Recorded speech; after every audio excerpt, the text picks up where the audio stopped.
आता दिवसभरातल्या मोठ्या टॉप 9 बातम्या। दादरमधील हनुमान मंदिराच्या पाडकामाला स्थगिती, रेल्वेने काढलेली कामाची नोटीस स्थगित करण्यात आली आहे। मंगलप्रभात लोढांची माहिती। दादर रेल्वे स्थानक परिसरातील हनुमान मंदिरावरील कारवाईला स्थगिती घाईघाईत देण्यात आली। आदित्य ठाकरेंचा आरोप, भाजपचं निवडणुकीपुरतंच हिंदुत्व ठाकरेंनी समोर आणल्याचाही दावा आहे। लोकसभेच्या कामकाजात अखेर बदल, एक देश एक निवडणूक विधेयक उद्या मांडलं जाणार नाहीये। लोकसभा सचिवालयाच्या कार्यसूचीमधून विधेयक वगळलंय। सत्ताधारी भाजपच्या भूमिकेमुळे राजकीय वर्तुळात चर्चा। राजकोट किल्ल्यावर प्रसिद्ध मूर्तिकार राम सुतार शिवरायांचा पुतळा उभारणार। शिवपुतळा उभारण्यासाठी सार्वजनिक बांधकाम विभागाकडून 20 कोटींची निविदा प्रक्रिया सुरू झाली आहे। रत्नागिरीच्या JSW पोर्ट वायुगळतीची प्रकरणी आता पोलीस तज्ज्ञांची मदत घेणार आहेत आणि अप्पर जिल्हाधिकारी शंकर बर्गे यांच्या अध्यक्षतेखाली समिती स्थापन करण्यात आली।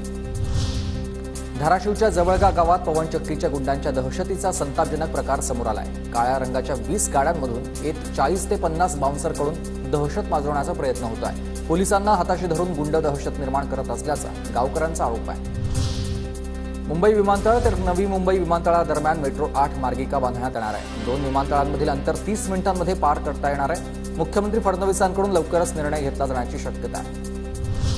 आरोग्य क्षेत्रातील पायाभूत सुविधांवरील निधी आणि खर्चाला तपशील सादर करा, उच्च न्यायालयाचे राज्य सरकारला आदेश।